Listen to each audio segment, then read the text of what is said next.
Noah's flood. When the deep sea thermal vents opened in the bottom of the ocean and the water that had been held above the earth in the atmosphere was released, a lot of water flooded the earth, and we see the order of what was buried, the deep ocean ecosystems on the bottom, which would have been the Vendian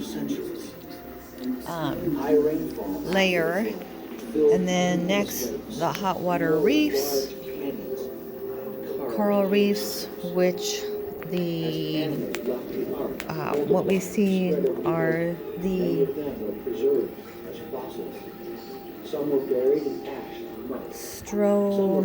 stromatolites, which would be like the really superheated coral reefs that were transformed under high pressure, and they are in the next layer, still in the Vendian.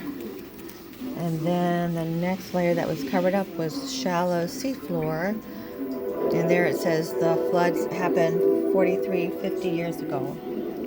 So after the deep sea ecosystems and then the hot water reefs evidenced by the stromatolites, next we would see the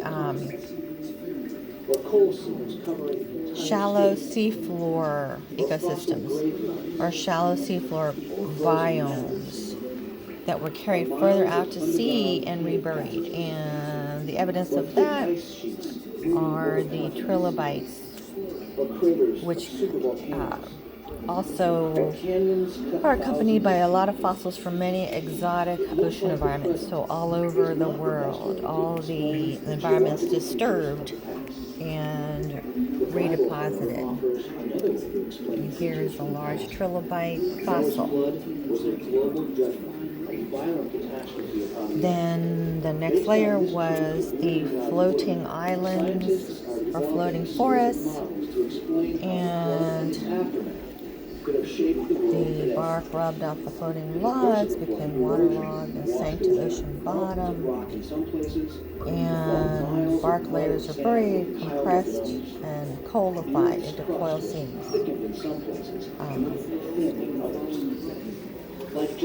So in the layers at the top of the plant fossils, there are upright tree trunks found sitting on top of the flat top coal seams. So that means there was not a gradual laying down of the fossils. And also this layer of coal and petroleum is most likely also the remains of the millions of people that were in the flood that did not go on the ark. Here's the floating forest or islands, and the waves ripped apart the floating forest from the outside edge inward, and plants would be buried on the ocean floor, such as Coxonia, Archaeopteris, and Lepidodendron. And exotic plants are found. Fossils in the regular sequence from small to tree.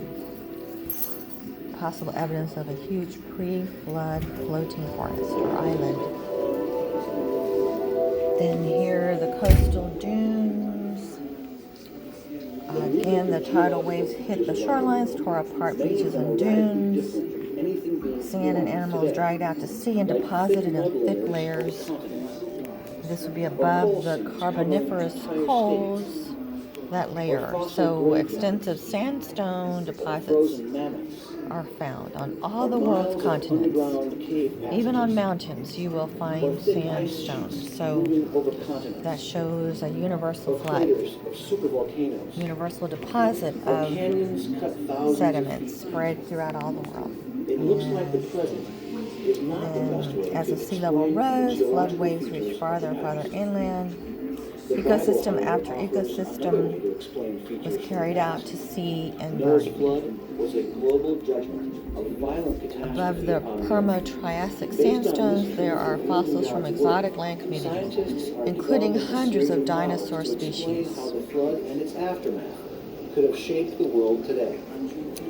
In the course of the flood, Dinosaur erosion fossil washed away bone. mountains of rock in some places. So this really satisfies a lot of questions and curiosity about the geographic sedimentary layers, the geological column. It's really cool to see how things most likely happen. Supervolcanoes and superquakes, rock